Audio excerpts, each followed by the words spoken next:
Donuts and coffee. So we wanted to give this talk because we like talking about donuts and coffee. More specifically, we're going to talk about self-publishing, if anyone's curious about that, and talk about the books that we self-published in particular, the process of self-publishing, the pain and turmoil of doing e-publishing.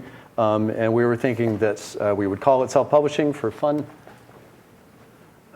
Profit doesn't really enter into it unless you pursue it a lot harder than we do. Or if you daydream.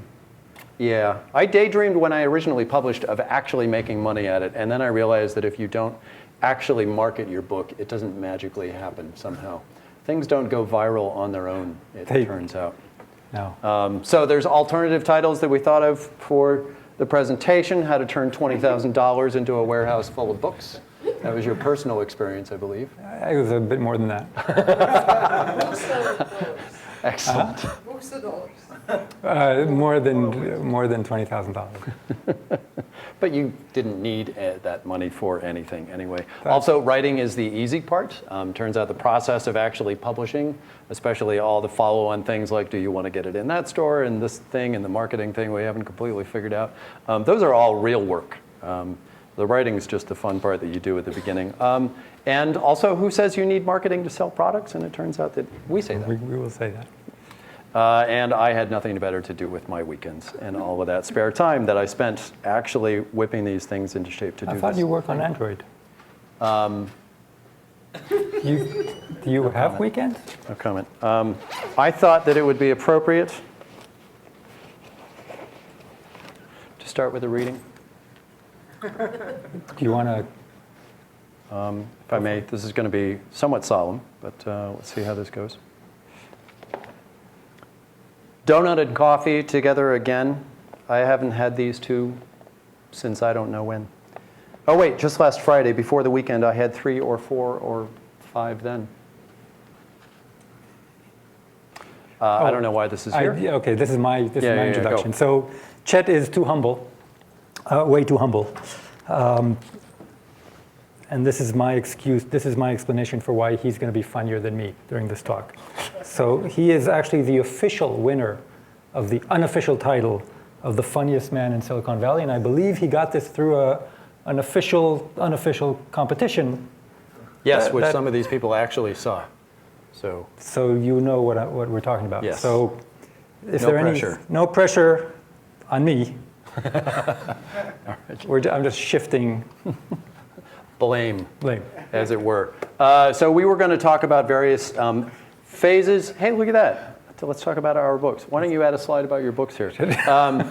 So Alon wrote a book about coffee. I wrote 3 comedy books so far, mostly the one about donuts today. There's various stages in the process of actually developing the idea and writing this thing and then figuring out how to publish it and then figuring out e-publishing. So we're going to sort of walk through these and compare and contrast. We went different routes. I do think that it's interesting to look at the do a high design thing and then do a pre-buy of a bunch of books route versus the print on demand, which makes this much more approachable and cheap for people that don't have more than $20,000 to populate a storage thing with books. It's in the USA. It's in Kentucky. What? Okay. Okay, well, it's cheaper there. Yeah. So go. Okay, so my book is The Infinite Emotions of Coffee. It's sitting there on the table. It's a book about coffee and culture. So the reason I wrote this book was I realized that everywhere I travel in the world, I get different cultural experiences when I go to different cafes. And so I figured I couldn't figure out anybody who wrote a book about this. So I figured somebody has to do it. So I did it. I traveled to about 30 countries. I talked to farmers, roasters, baristas, all kinds of eclectic people in the coffee industry. I drank a lot of coffee. I can now drink 10 cups of coffee a day within a day and not have my head explode. And this is the result of the book. This is the result. And if you don't believe me, you want to believe Vint Cerf, the inventor of the internet, who I want to say reached out to me to have his quote on the back of the book. It's not exactly the way it went.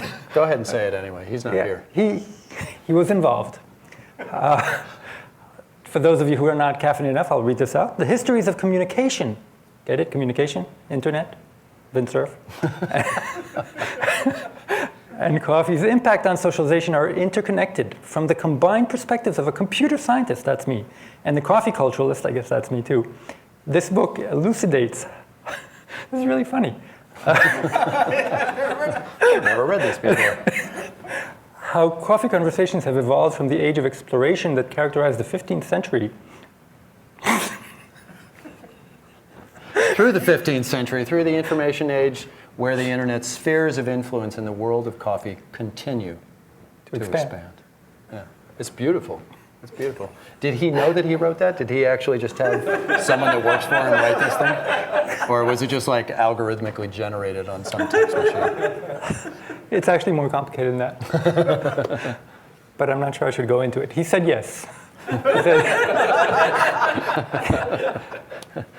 from one of the programming books that I did, when we wrote about Java and Swing, we got James Gosling to agree to do a foreword to it, which if you're going to publish a Java book is pretty huge. That was fantastic, except for the part where he never actually did it. And we got down to like, well, the publisher is going to actually print the books tomorrow, so it's too late. We'll have somebody else, like my dog, write something. And I said, thanks, James, but we really need to move on. And then he quickly sent me something that was clear that it would work for the book and that he hadn't actually read any page of the book. Had no idea what it was, but it didn't matter because we got James Gosling's name on the book cover. and that really generated a lot of... I just don't really know. I'm still getting royalties from a book on an obsolete technology that's 8 years old, so maybe that's due to him. So the book that I wrote was Round and Holy. It's poems, and they actually managed to rhyme, and they're about donuts because, you know, why not? I also brought in an illustrator friend of mine, an artist that I knew for years and years, and I love his sort of black sense of humor. And I thought, wouldn't it be fun to actually do a project with someone else? So instead of just me doing words, I brought this friend in. He came in for the weekend, and we just sort of jammed on ideas, and he did a bunch of pictures for the book. So this was a departure from my previous books, where it was basically just like me wrapping up stuff that I had posted on my blog or wherever, and putting it out as fast as I can. This one was collecting the words and sort of, you know, designing it around the pictures that sort of illustrated what was going on, because I think there's nothing more tedious than a poetry book that's just words. So we thought maybe it'd be a little more fun if it actually had pictures to go along with the words. I wanted to break here and do it. I hope this one will be more upbeat than the previous poem. It's poetry. Poetry's not meant to be upbeat. I'm sorry. It's very serious. The problems not solved by a donut are few, and even those problems are solved by two.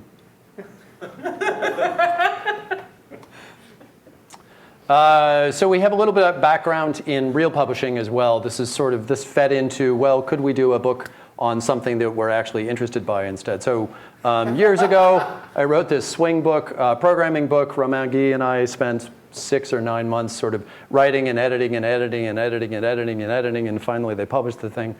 It's actually still selling. I don't know who is buying a book in this obsolete technology.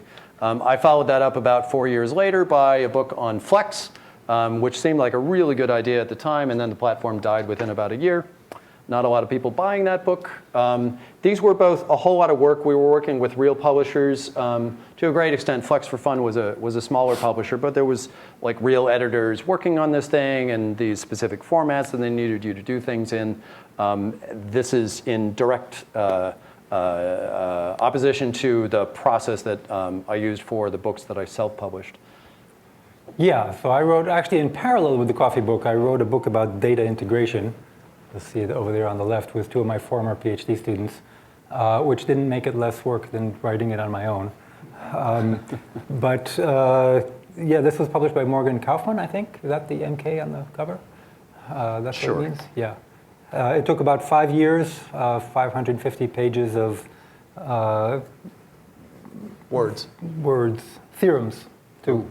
Yeah. Equations. Yeah, if anybody wants to write a technical book, I would suggest you don't. Unless you really, really want to spend a long time with that technology and not actually get much out of it in the end. People will buy these things. There's a little more discrete thing they are purchasing than, you know, the random interest topic that gets you to write the coffee book or the humor book or whatever. But the amount of effort you put into programming books right now compared to the number of people that buy books, specifically, that market basically evaporated around the year 2000. People look out on Stack Overflow and copy and paste stuff. They look for free content on blogs and wherever they can find it, and they're not really turning to books anymore. So they still exist. People will still pick up books occasionally, but it's sort of depressing to put that much of your life into projects right now and just to have not many people actually pick them up. So I've been planning to write an Android book for years now, and it hasn't happened because of that. What's that? You don't want to kill Android. It was pointed out that both of these platforms did actually start a steep decline after our books came out. Right. But I'm... So actually with data integration, that's not the case. So data integration... still do data. Data integration is guaranteed to be a problem that will interest about 17 people in the world at any given point in time for the foreseeable future. And there's no other book about it. Okay, so guaranteed. People could write other books on data for those about other books on data, but not data integration. You don't want to compete with that book. No, no. No. Okay, so the big ideas behind the books. Big idea? Did you have a big idea? Did you What? Did you say something about, do we have to have a big idea to come here? Make one up now. Go. A big idea. Wow, okay. How big does it have to be? Medium. Okay. So my idea was to travel the world. Okay. So I was doing a lot of traveling even before I started writing this book because I do a lot of, I give a lot of talks all over the world. So I go places and I realize that everywhere I go, I actually go and sit in cafes because that's where I get to see the people, I get to try the different Wi-Fi networks and stuff like that. And so that's how I started. And then the idea of the book was to actually explore that at scale, because everything we do at Google, we do at scale. So scale doesn't just come like that. It's actually hard work. So this is an example of, this is an Irish coffee, which is a combination of espresso, cream, and whiskey. This is made by an Icelandic, the Icelandic Irish coffee champion. Who I didn't know that was a thing. Okay, all right, there's categories for everything. Great. So it's actually... What's that? Funniest man in Silicon Valley. Yes, exactly. Yeah, Thanks. you have to be a little more open-minded. Okay. You can't just be funny. This guy's very serious. So this is an interesting story because I went to the World Barista Championship, which is an event that happens every year. And this guy's daughter was the Icelandic barista champion. His son was the Icelandic coffee tasting champion, which is, there's a competition on that. And so he felt he needed to do something in order to hang out with his children. And so he saw that there was an opening to compete for the Icelandic Irish Coffee Championship. And it turns out he was the only contestant. So actually, no, he was one of 6. So he made it to the finals by default. But then he won, and he actually did better than his kids in the World Championship. He scored 8th in the world. And so I came to him, and this was in London in the World Championship, and I said, I need to write about you guys in my book because you make a great story. So he said, well, why don't you come visit us in Iceland? And I was like, okay. So I bought a ticket to Iceland, and the weekend after I was in Iceland, in this little town called Selfoss, Iceland, which is mostly known for the place where Bobby Fischer, the famous chess player, died. Okay. So there I was in a little house, their summer house, and he was making Irish coffees for everybody. And this is my big idea. Okay. I have more. So then I went. This is an exploration. This is in Ethiopia, the birthplace of coffee, where I had to see, the real growers. This is interesting. So what these guys are doing is they're smoking chat. Chat is a plant that is a competitor to coffee in the sense that it's easier to grow multiple times a year, and if you chew enough of it, you get stoned. Okay, and so it's the value proposition was much higher. In fact, most people, like the Yemenite economy was basically ruined because people are smoking chat all day. So I wanted a picture of people smoking chat in Ethiopia, so I actually hired these guys to sit there and chew this thing for an hour, which was not hard to convince them to do. And this is the photo. This is my big idea. Actually, actors from LA. You hired them, flew them to Ethiopia. No, I couldn't afford that. And this is, there's a long story about why I got to Bosnia as part of my research. I'll skip that. Okay. Because we only have 1 hour. Yes. But as you can see, This woman is Leila. She's a friend of a friend of a friend who I met through a person who argued that I should go to Bosnia to try out the coffee there. And so what I did was, the way I got into the coffee industry was I bribed people. I would buy them Google Cakes. Hats and sweaters and T-shirts. At a certain point, coffee people would get together and they would see that they each have like a Google shirt or something, and they would form the connection. So this was her birthday. Her mom baked her a Google cake because my visit there was such a big event. Anyway, that's my big idea. All right. Now you follow that up. I have huge ideas. So my ideas behind the poetry book were that I really like donuts. Every Friday we bring in donuts. There's a little donut club. People bring in donuts and we eat them, and it's a fantastic tradition. I like them actually a lot, and I also like writing a lot. I like to think about funny writing, clever writing, wordplay, all of that stuff. And it dawned on me at some point a few years ago that poems are like word puzzles.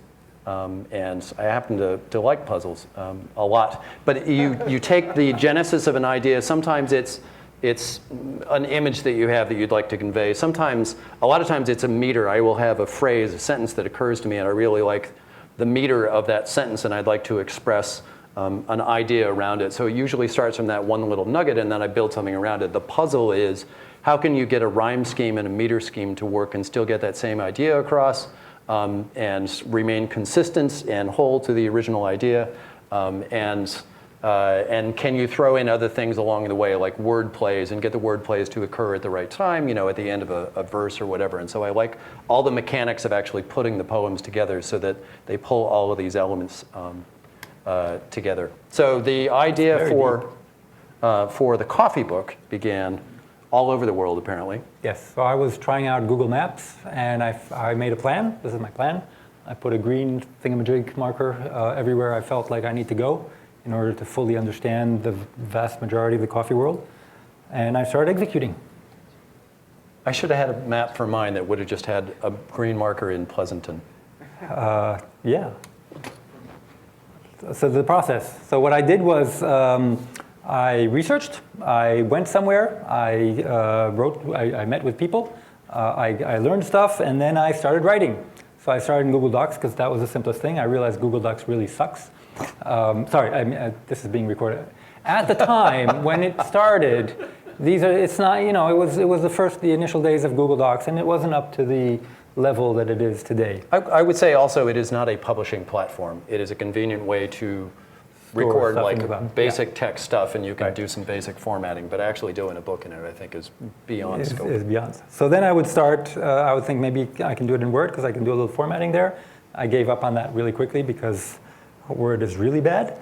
And I, as the engineer in me, or the academic in me, tried LaTeX. Have you heard of LaTeX? Because in LaTeX, if you can actually get anything done, right? I mean, it's. But then I thought that maybe down the line, if I work with a publisher or someone who will do my design, they might not know LaTeX. You think? I wasn't sure. So then you write and you rewrite. After a while, I got very good at this. So I would do my research, and I would start actually writing the chapter on a particular destination before I left. So that way, the questions that I had when I got to the destination were much clearer. Though I didn't have any, preconceived ideas yet. But then I would write, and then I would travel, and then I would rewrite.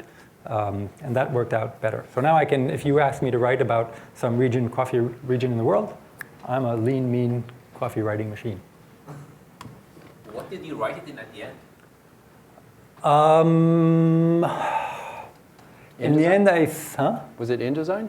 Yes, so in the end I gave all the text to the designer, and I told her to do the best she can. The book is actually, if I may say so myself, because I didn't do the design, is beautiful. It's true. It's slightly higher designed than mine. I used a different process. The donut book actually started with the two previous books that I had. I had written a series of essays on my blog called When I Am King, these silly ideas that I had, and eventually I wrapped up a bunch of these into the book strangely titled When I Am King. I wrapped them up, I collected them all, and then I self-published this. I used, did I talk about Word there? I used Word. I did not have that problem with it. I have various problems with Word, but it did accomplish what I needed it to.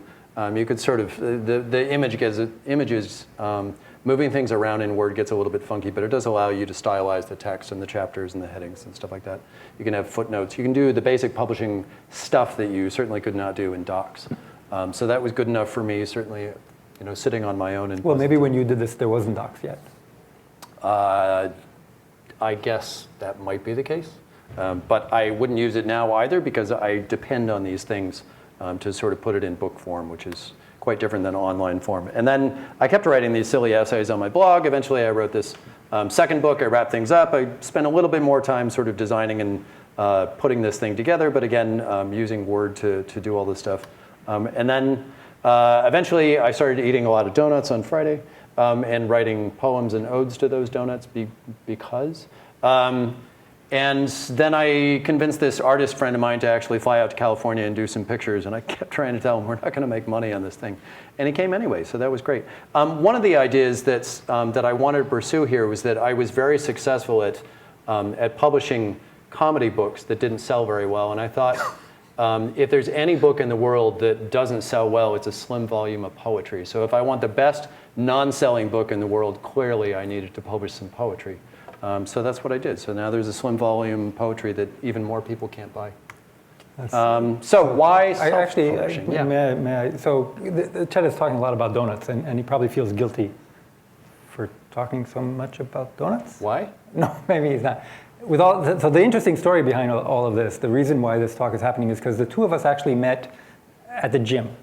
Okay, so we actually work out at the gym at the same hour, Monday, Wednesday, Friday with George. And we started talking, and we realized both of us have very similar experience about books that haven't quite hit the top, the New York Times bestsellers yet, but there's still room to grow. So it's not like we just eat donuts all the time. We actually work out everything. Because we eat donuts all the time. So one engenders the other. Yes. I would like to point out, too, I have another book that I haven't talked about today, which is #1 New York Times national bestseller. That's the working title. But still in progress. So okay, so now it's like, so publishing. Okay, so I did spend some time trying to find a publisher for this for my book, thinking coffee, is a topic that should interest at least 1 billion people, and even if we get a small chunk of that, the publishers will be happy. And so I talked to a bunch of publishers. I even got an agent at some point, like in New York City, like 67th floor on a street with a number, an avenue with a number in New York. But then some of the publishers sort of they really looked deeply at the book, and they basically said, well, I've looked at your CV and your book, and they suggested very very kindly, very constructively, okay, that maybe I instead write a book about big data, which was a compliment. At least they thought I know something about big data, which is nice. And since I was already doing that, I didn't think I want to write another one. The other thing about not the publisher, so at some point I realized that whatever publisher I get either wouldn't be very effective in terms of, you could always get a second-rate publisher, well, third rate. But they wouldn't provide much value, and they would take more control than I wanted. And I wanted complete control over this book, which I didn't want to give up. On my side, I heard this awesome quote I was reading online because, a few years ago I thought, wouldn't it be cool if I could actually sell some books? And somebody asked a famous agent that sells things like comedy books, they said, well, how would an author get published and sell books? And the answer was, be famous. Apparently that is the strategy. If you're selling something, especially something as nebulous as humor, the only reason that people will pick it up is because maybe it strikes a particular nerve, but more probably because they know that person. They know that Tina Fey is very funny, and so they will pick up her book. It turns out to be a fantastic book, but they probably wouldn't have bought an autobiography by someone they hadn't heard of before. Similarly, they're probably not going to buy a book on someone that wants to become king if they haven't heard of that person before. So it turns out that I don't really have that going for me. So Yeah, what do you get when you take an unknown author and an idea for a humor book and queries to publishers and agents? And the answer is nothing. You get nothing whatsoever. So I'd send out queries occasionally, I get no response. Or I would talk to my publisher of my programming books and say, hey, you're a publisher, you must know about this thing. What I really want to write is, and again, I would get no response. They'd just be flummoxed by the question, like, I publish programming books. I really don't know how to deal with your pet project. So at that point, like, well, I was really interested in publishing my own thing, and it didn't really matter, fortunately, that I didn't have a publisher, because all of a sudden print on demand and self-publishing became a real thing a few years ago, where anybody could start to do this thing. I want to point out, actually, publishers who don't publish your book come in two types. Those who will waste a huge amount of your time and not publish, and those who will tell you right off the bat, no. Okay? I had both kinds. I just had the single kind that didn't actually get back to me. Yeah, Publishers those and two. agents. They still waste your time. Yeah. Because you need to write a nice email. It also takes a fair amount of homework even to reach those people, to figure out who they are, to send out the query letters, to actually try to get in touch with them. I have a friend who came, he's a refugee from the publishing industry, and he suggested that you never use a publisher anymore, because a lot of what they're doing is actually busy work. They are sending out press releases, they're sending out letters, they're sending out information that goes into the rags to get the reviews at the right time of year, they're distributing the books, they're getting the books back. It's basically the grunt work of simply pushing letters and communication and books around. And he thought it's much better. And then in the meantime, they take 95% of the revenue from the book, and then the author is left with not much, which I agree with that. On the other hand, I don't want to do the grunt work. Wouldn't it be nice if someone else did it instead? Formatting, so the nitty-gritty of actually writing this thing. Yes, so after I finished writing and rewriting, I found a designer. Through a connection in the coffee industry, somebody who had actually worked on Barista magazine, the shirt that I'm wearing. So she actually had a lot of connections in the industry, and she was able to find photos that I didn't have. She actually had a passion for coffee, which is really good if you're formatting a book about coffee. She lives in Portland, so she was pretty cheap. Got it? She lives in Portland, so she was pretty inexpensive. Okay. Yeah. So anyway, $3,500 got me the whole design of the book, which could be considered the highlight of the process. She used InDesign. I did not pay.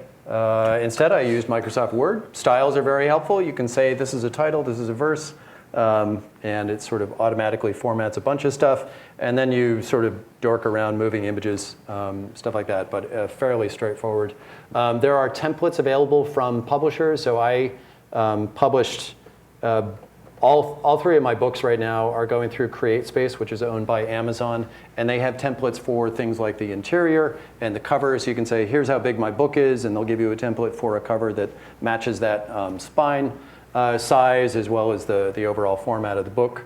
And same thing for the interior. The donut book happens to be a 4x5, and they have templates that you can customize for that, and then suck them right into Word and get the basics of that going. So it didn't cost me anything to format the entire book by myself. Arguably, it is not as pretty as the coffee book.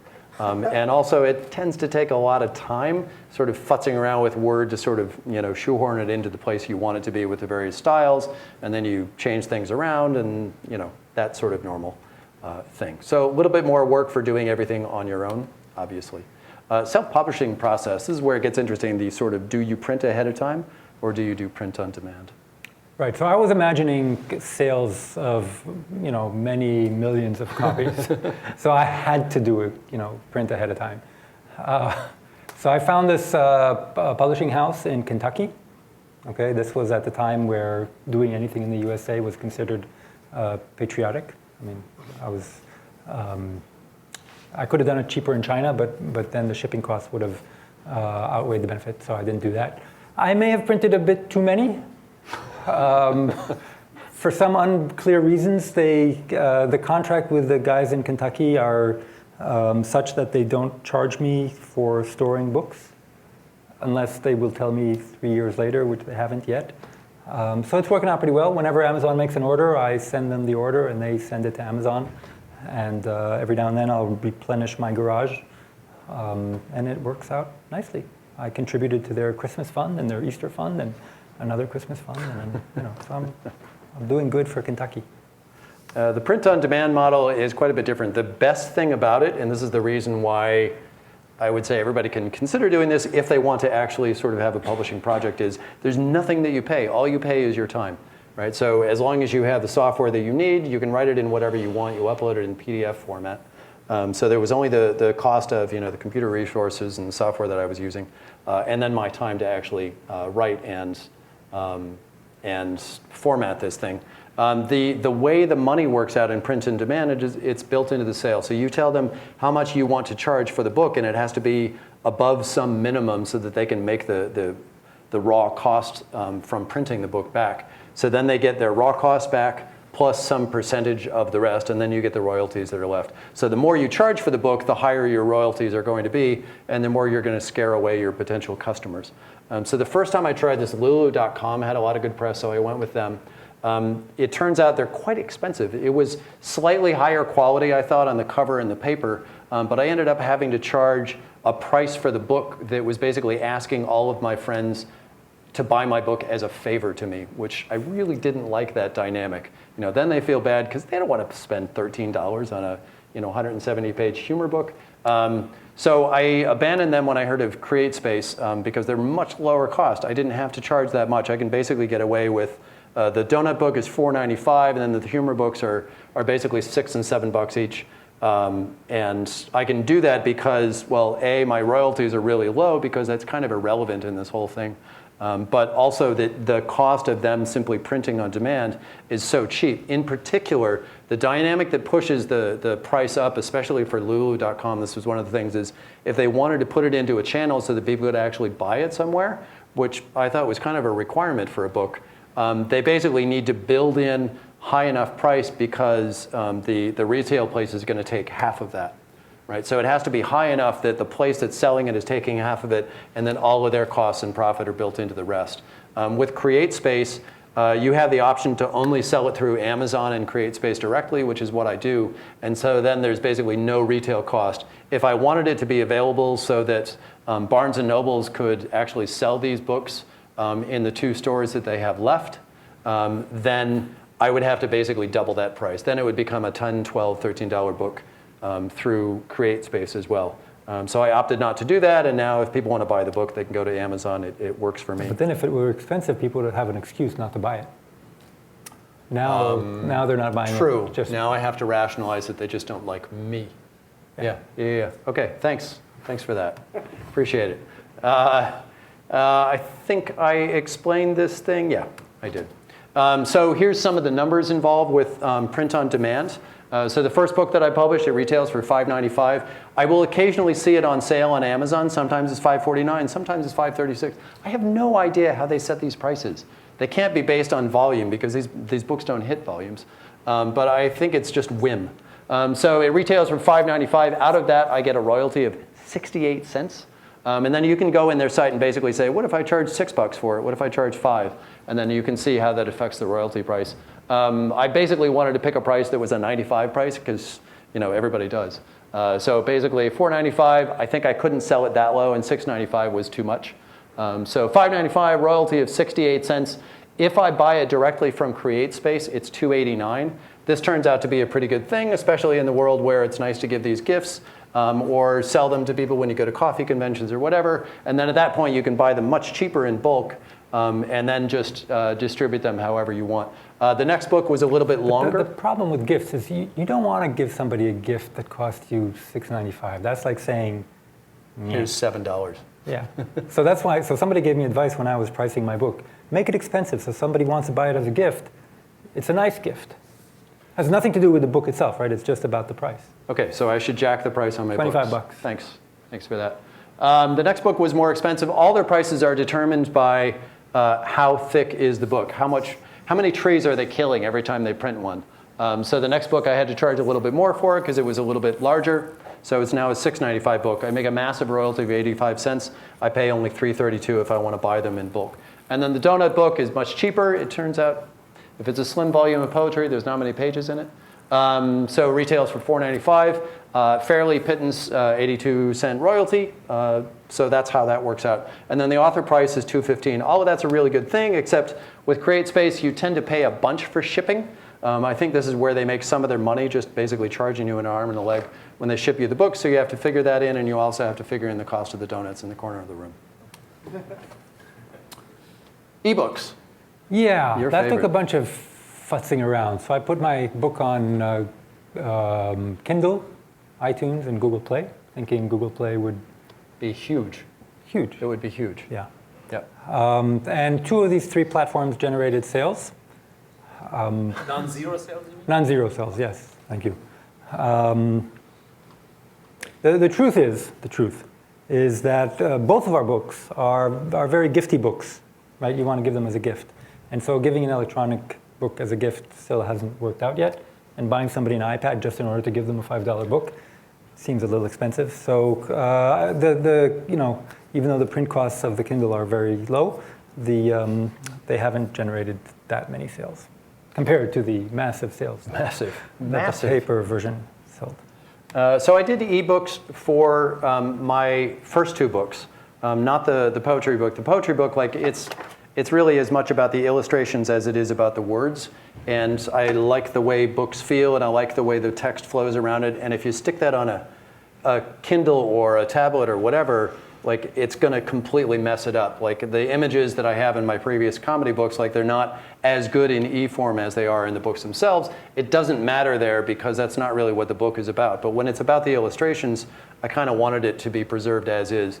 I may produce a version that's just PDF and is sort of pre-formatted to get around that. But in the meantime, I figure this is not really a market I care about.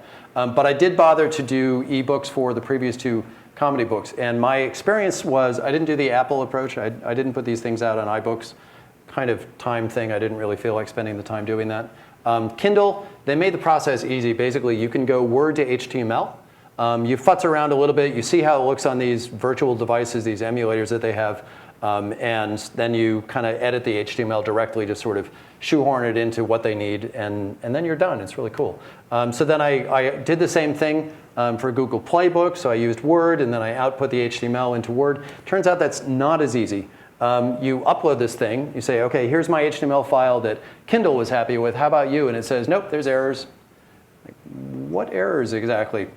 They didn't really want to tell you that. So then you can go to external validators and you can say, well, here's a whole bunch of XML. Why don't you validate this for me? And it comes back with like 700 errors on this file that Word produced. Things like, improperly nested HTML tags.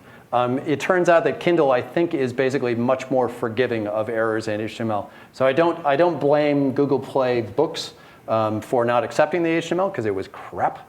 Because Word was doing a very bad job of that.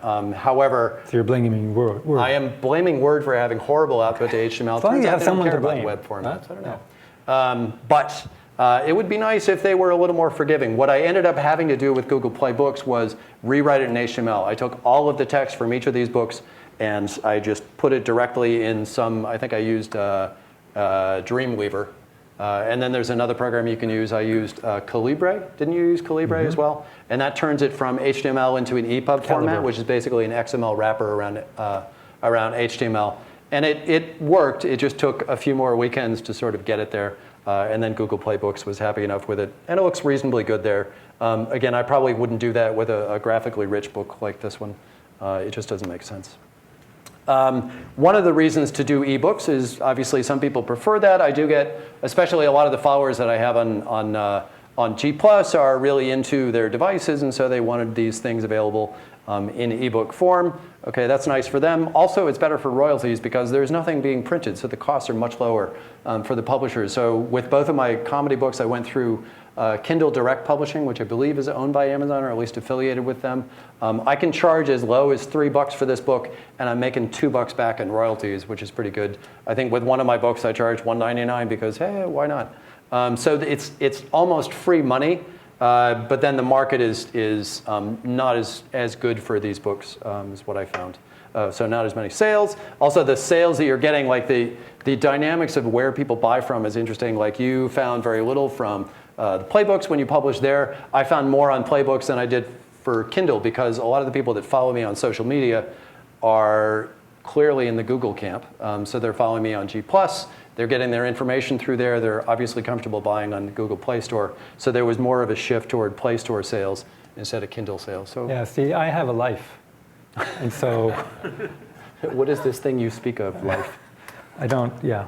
Okay, marketing. What do we do about marketing? Go. Oh, marketing, yeah. So I was the chief marketing officer of my book. Well done.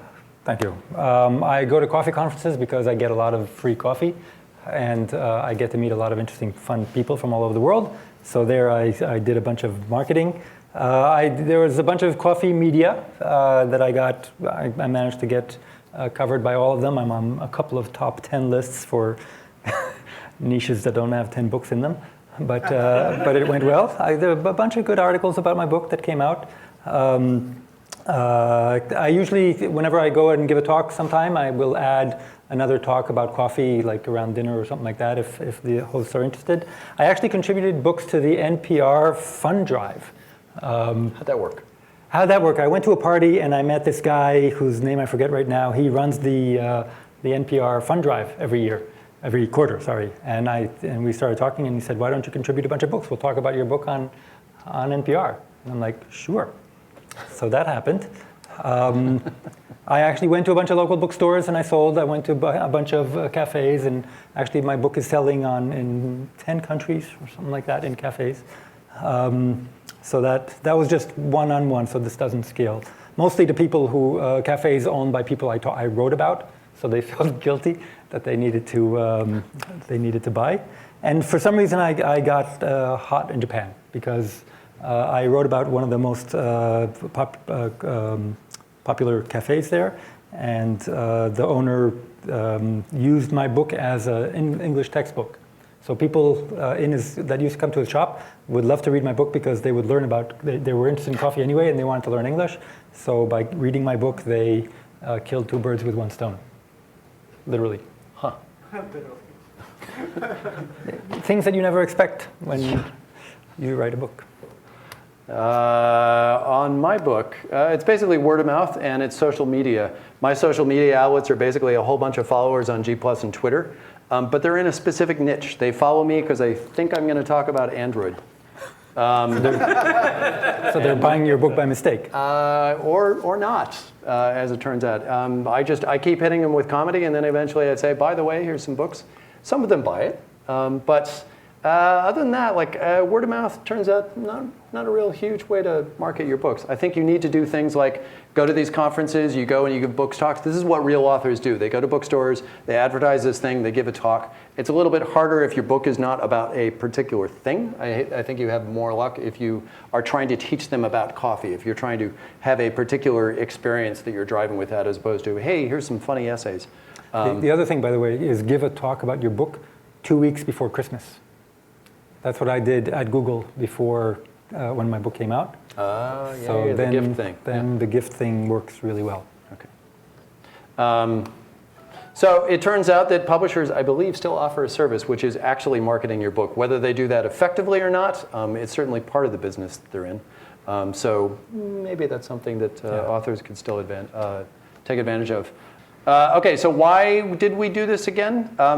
To me, publishing a book is a great way of finishing a project. I really enjoy writing. What I found personally was that I got much more into writing. I had thought about writing more for about 20 years.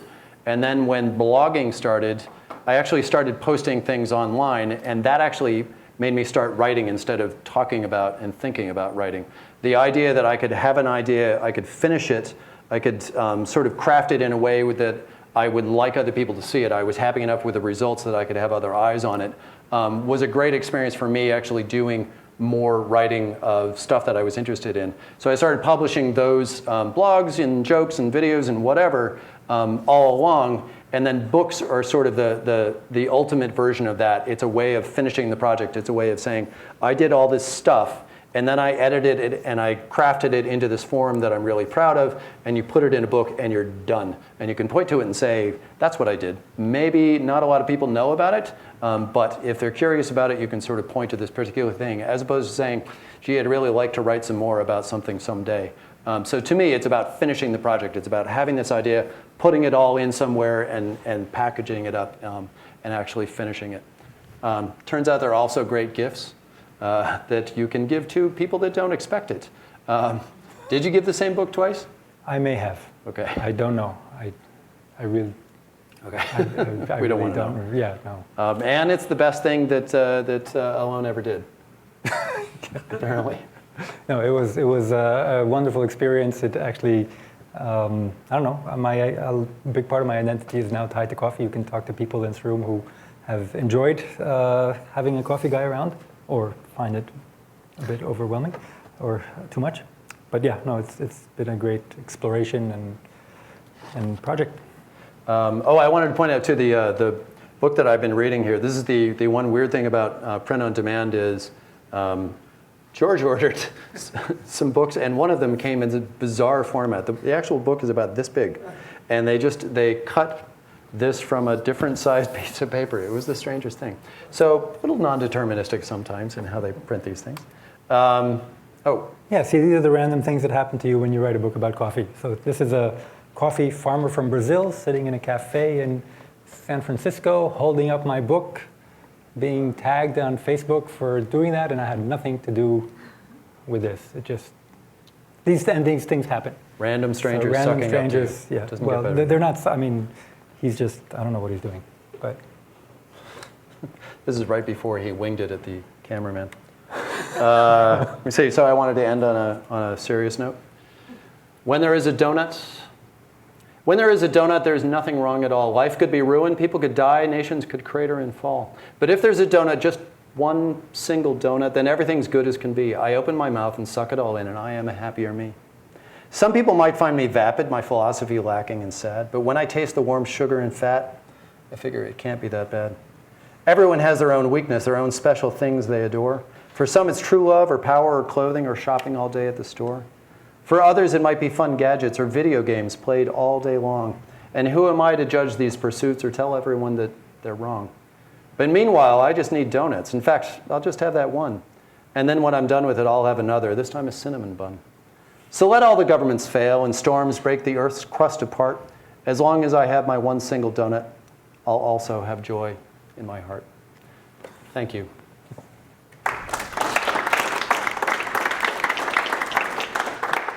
I don't know if we have questions from this rather contentious and controversial topic, but we're happy to field them now.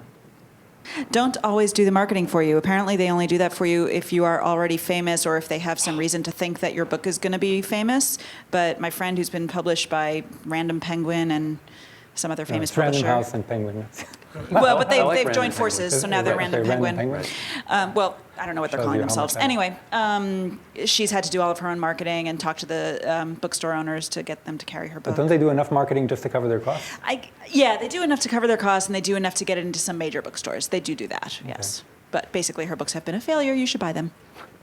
And they do at least the channels, like part of the dynamic that I figured out is, wow, to get into these channels so that Barnes and Nobles could actually buy this thing, I need to charge this much money, as opposed to like the publisher has the scale where they can publish it at a lower cost and it'll still be in the channel, and that is going to be pushed to all of the people that buy from them.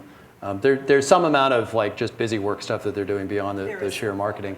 But yeah, at the end of the day, your friend on a $10 book might be making 50 cents or something, right? Yeah, it's a little hard. I mean, this is why my friend in the publishing business was pushing me like, no, do your own homework. You can totally do this. This is not something that requires an advanced degree. You figure out when the review deadlines are, you figure out what the magazines are, you get the addresses, you send these things out every quarter. Like, it's all very straightforward. But it turns out I have a job that I would really rather spend my time doing. So yeah, where's the trade-off? So if you were doing another book like the coffee book, what would you do differently? What would I do differently?